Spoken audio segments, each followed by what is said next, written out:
the head of Confrérie of Cabriere! Huh? What confrérie? Never heard of them in my life. I've heard of them, but weren't they Spina di Rosula's sister organization? Oh, is this going to be a friends to enemies type situation? Please let me remind you, Miss Navia, that charging someone is an incredibly serious matter. Committing to the charge also means taking on the legal responsibilities associated with it. And if the charge fails, depending on the circumstances, you may also be charged with the crime of making a false accusation. Knowing this, do you still wish to charge this man? Yes, I do. In that case, I declare the charge to be valid. Miss Navia and attorneys, please take your places on the court. Members of the guards, please contact Mr. Marcel right away so that he may stand trial.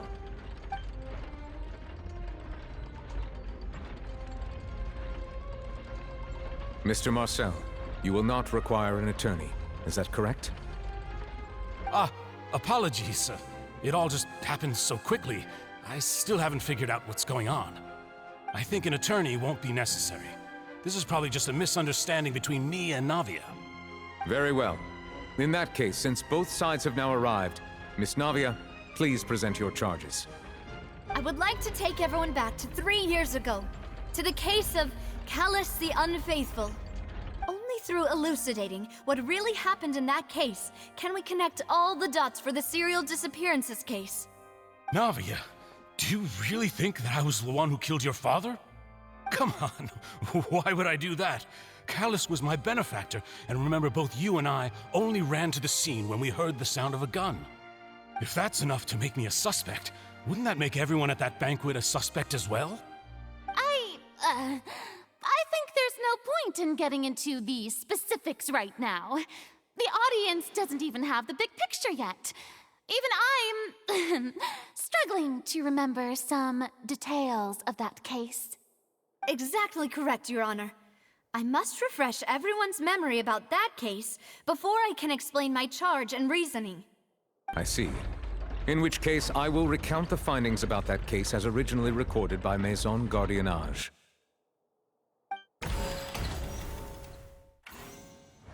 On the day of the murder, Spina di Rosula hosted a large banquet in a countryside estate owned by the Confrérie of Cabriere. During the banquet, all attending guests heard 2 gunshots from the courtyard. When the guests arrived at the scene, they found the primary suspect, Callus, holding a gun, while his acquaintance Jacques lay dead from a gunshot wound. The guards' investigation did not recover any other firearms from the scene. As a result, they concluded that the suspect's first shot must have missed, while the second must have taken Jacques' life. The suspect did not dispute this conclusion, and also declined to defend himself in court. Instead, he chose to prove his innocence through a duel. Callus was defeated by champion duelist Clarande in the ensuing duel, and soon succumbed to the injuries.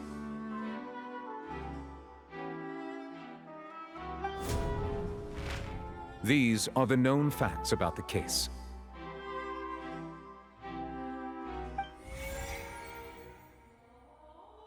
The one with the motive to kill was Jacques, not my father. And even so, Jacques still had no reason to pull the trigger. In truth, the third person shot Jacques first, and was shot in turn by my father when my father seized the gun from him. After that, the true culprit turned the third person into water, erasing all traces of him from the scene. Thank you for the summary, Your Honor. Of course, the guard's conclusion appeared quite sensible to us at the time. However, we should revisit the case now that we've gained new information about the abilities of water from the primordial sea.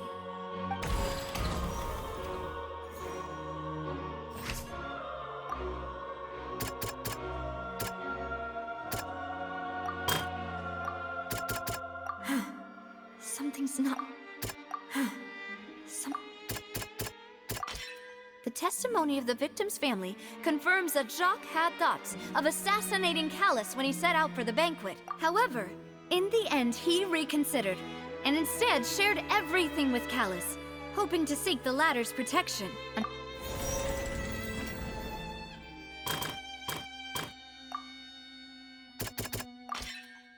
assassin first shot Jacques, then turned to shoot Callus, only for Callus to wrestle the gun from him and kill him instead.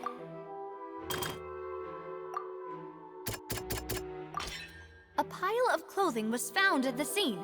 The guards once believed they were used by Jacques as a costume to disguise himself. But now, it is clear that the clothes were proof that there was a third person at the scene, and that they were turned into water after committing the murder. Since it was raining that day, the culprit was confident that they could use the rain to wash away all traces of their dissolved accomplice. Realizing this, the true culprit caused the hired assassin to dissolve into water, leading everyone to believe Callus was responsible for Jacques' murder. This is the true version of events.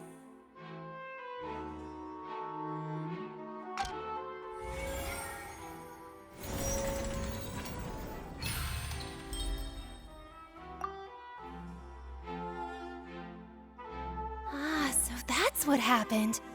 Wait, you're telling me something as dangerous as water from the primordial sea has been used for all these years? What a great theory. It also explains Callus's and Jacques' respective motives. I guess they didn't shoot each other after all. Mr. Marcel, you are the one being charged with the crime. You should provide a rebuttal if you wish to prove your innocence. But I think I agree with everything Navia just said. In fact, there was nothing in her speech that directly implicated me. Then, may I ask some questions? In my opinion, we primarily need to determine two things. One, do you have the evidence to back up your claims? I'm afraid not. At least not at this very moment. Boo! If you don't have any evidence, you should just go home. I may not have the evidence with me, but I know where I could go to collect it. If we look up the deserted clothes against a record of people who went missing around the same time, we should be able to find a match. Considering the serial disappearances case, the guards probably kept careful records of all missing persons from around that time, regardless of age or gender. That makes sense to me.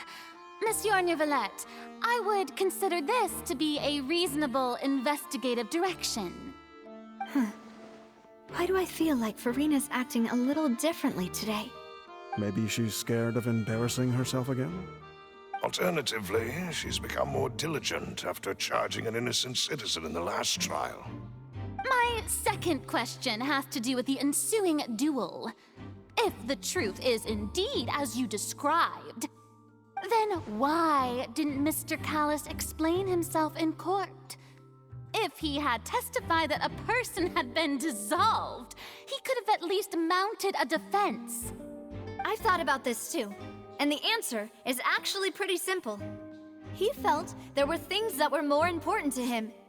The dissolving power of water from the primordial sea is an important secret for the true culprit of the serial disappearances case.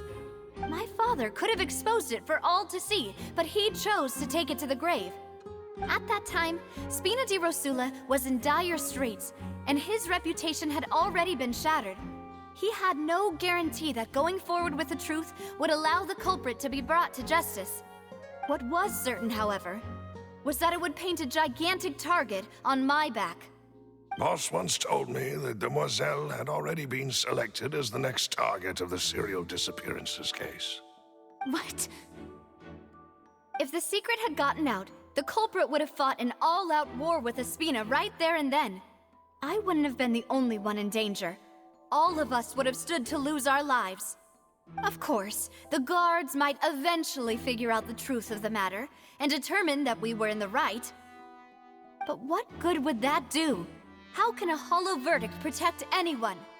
Had this opera house ever given my father any kind of confidence in its brand of justice, Spina di Rosula would have had no reason to exist. But by staying silent, we retained the ability to deter our opponents and continue the stalemate. I was able to become Spina di Rosula's president, which made me harder to target, as well as giving me more time to grow and learn. And once I have figured out the truth and stepped up to the challenge, I will do what this opera house cannot, and restore my father's truth and honor back to him. So, you mean to say Your father intended to die in the duelist's ring? That's right. Do you have any proof? Of course.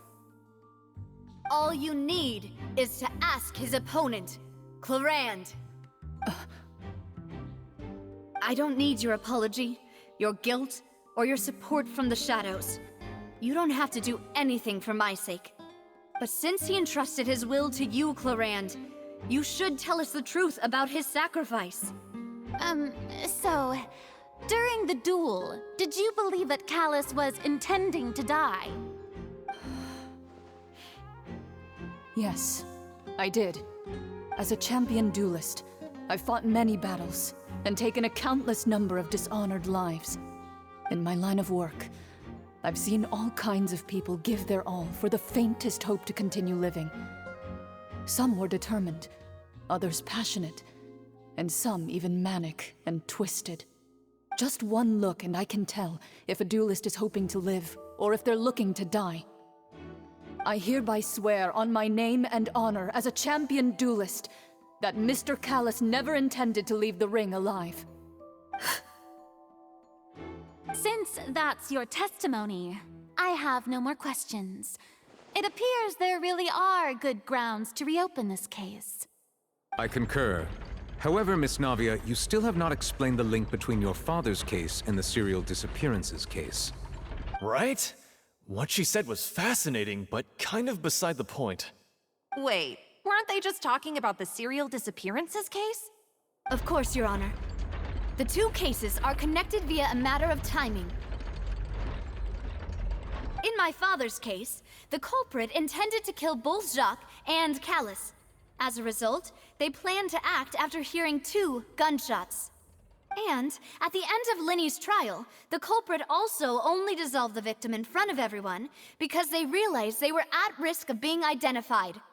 The culprit could only time their actions so precisely if they were already at the scene. Coincidentally, Marcel attended both the banquet and the trial. So that's why you suspected me. Even after hearing your reasoning, I still can't help but find it a little preposterous. I'm used to it, though. You've always been an impulsive and sentimental child, Navia. It's one of your most endearing traits. No need to appeal to pathos. I won't try to refute your points one by one, but even if everything you just said was true, can you prove that I was the only person present at both events? On top of that, does a person have to be physically present to control the timing? Can't someone remotely monitor the place?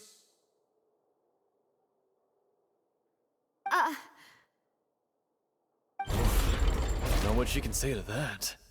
I know that even with that, you might still think you can reduce the list of suspects with some further investigations, until I'm the only one left on the list. Alas, who won't feel at least a little hurt by an accusation of murder from a girl you see as your own daughter? But if I were to dismiss this completely, you'd also think I'm not being considerate of your feelings. Ah well, let Uncle Marcel teach you another lesson. Do you know what the biggest flaw in your reasoning is? I suppose you're gonna tell me anyways. It's timing again. I'm a businessman by trade. From that standpoint, there's no reason for me to kidnap young women. It's a high-risk action with nothing to gain. In addition, I left my home in Snezhnaya when I was young to come to Poisson and work in some trade. My business only thrived when I received Callus's patronage. But the disappearances began before I ever stepped foot in Fontaine. I do apologize, demoiselle. This was my mistake. No, it's not your fault. I'm sure he had come prepared. Is there anything else you'd like to say? Would you like to check the date of my first business license against the first known case of the serial disappearances? You can also take a look at my border entry records, or ask my friends and family when I left Snezhnaya for the first time. Could those records and testimonies do something to appease the unspeakable anguish in your heart? Seems like she got the wrong guy. At this rate, Navia will be convicted for falsely accusing him. I think you've done a superb job of dissecting your father's feelings as he neared the end of his life. But aren't you going against all of his wishes and expectations right now? He wished for you to become more rational, collected, and conscientious, instead of dwelling only on your own feelings. Once you've learned to be more considerate of others' feelings, and to stop rushing headlong into things, you'd have met most of his expectations. This isn't just about me, and it never has been. The biggest difference between me and the rest of the victims is that I still have the ability to search for the truth, while that same agency has long been taken from them. The people whose families were destroyed by synth abuse, the people who lost their loved ones to the serial disappearances, and the people who suffered tragic ends due to their sense of justice. Many people's images are flashing before my eyes. I'm sure some are coming to those of you in the audience as well. And whose image do you see, Marcel? Is it a man named Vacher? Huh. Oh, so you do know that name. I'm merely surprised you'd suddenly say the name of someone I've never even heard of. I was waiting for you to say that.